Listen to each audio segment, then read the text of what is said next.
You've travelled a long way to be disappointed, young scholar. Life has taught me well that evil is inevitable and can never be truly destroyed. It can be banished, it can be thwarted, it can be driven back, but only for a time. Men are weak, evil is seductive, and those who would do nothing in the face of malevolence are cowards. You seek a weapon against the darkness rising in Sanctuary. The only thing I can arm you with is knowledge. So when evil finds a foothold and flourishes once again, at least I can say it was not due to ignorance. For untold eons, an eternal conflict has raged between the demonic hordes of the burning hells and the angelic host of the high heavens. Scholars have spilled gallons of ink and spent their eyesight in dim scriptoriums, writing and debating how these two factions began, and what came before them, before us. It is said the first being, Anu, was the sum of all things, good and evil, light and dark, physical and mystical, joy and sadness, the one. Anu wished to be free from the malignance of evil, and so separated and expelled the darkness within.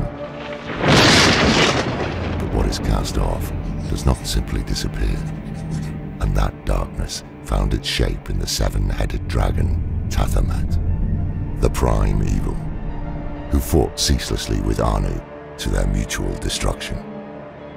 It is said, when the remains of these two titans settled, the universe as we know it came into existence. All the realms of the high heavens, the burning hells, and pandemonium. Tathamet's blackened husk gave birth to the burning hells, and each of the seven heads transformed into the seven great evils, each with dominion over their own realm. The three most dominant of these inherited the title of prime evil, feeding off one another to maintain dominion and rule over the legions of the burning hells.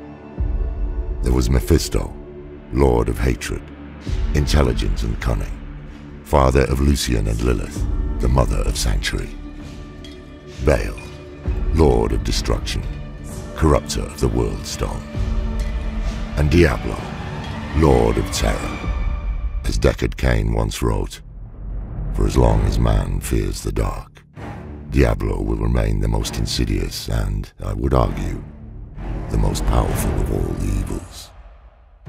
The four lesser evils, no less dangerous to the people of Sanctuary, are not to be discounted on the basis of their title. Underestimating their capabilities and intentions is a sure path to our destruction.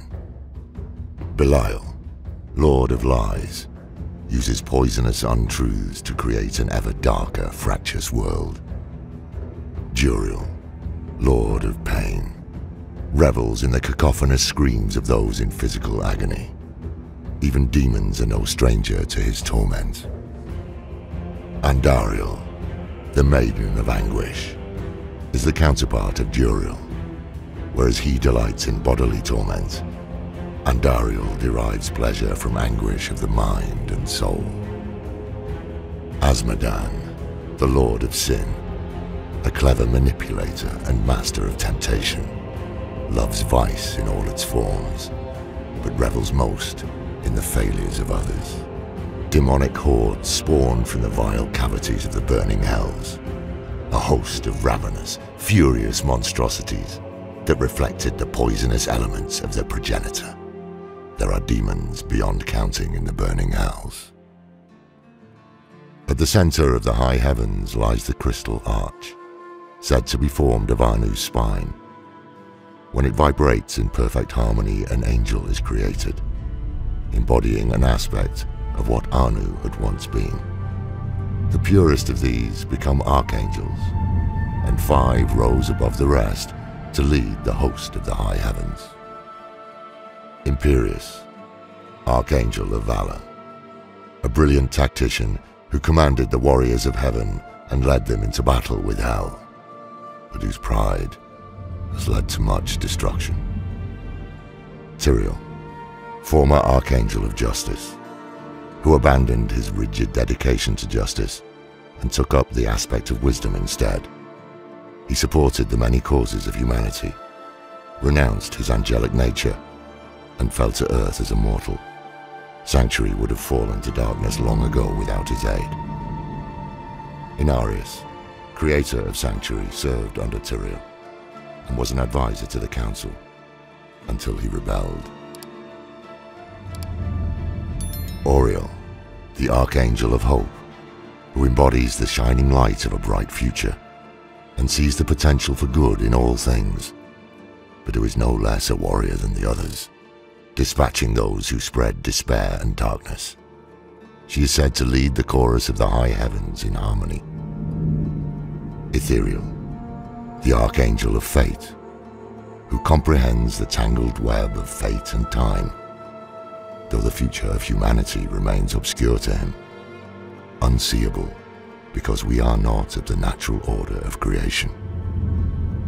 Malthael, the former Archangel of Wisdom, who fell to darkness and brought ruin to Sanctuary when he abandoned the aspect of wisdom and took up the aspect of death.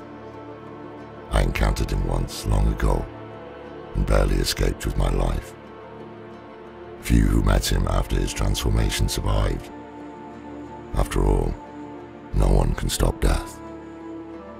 These 5 archangels formed the Angiras Council and ruled heaven in harmony until Malthael abandoned heaven. The council fell to confusion and dissension. Their unity diminished. Alongside heaven and hell, there is a third realm, and this is where our next story begins and ends. Where Anu and Tathamed slew one another, the violence scarred the cosmos and birthed the plane of pandemonium. It was here the World Stone, also called the Eye of Anu, came to rest. A mountain-sized artifact of infinite power that embodied the endless cycles of birth and death, destruction and creation. Desire to control its infinite power fueled the eternal conflict, until Inarius and Lilith stole it, and used it to create Sanctuary. The hour grows late, the fire is dying and the cold is unrelenting. Come back if you're still alive, and I'll tell you the tale of our creation. Of our creators, Lilith and Inarius, mother and father of Sanctuary, and the long, bloody history of the eternal conflict. For now, we should rest, and I pray your dreams are not as dark as mine.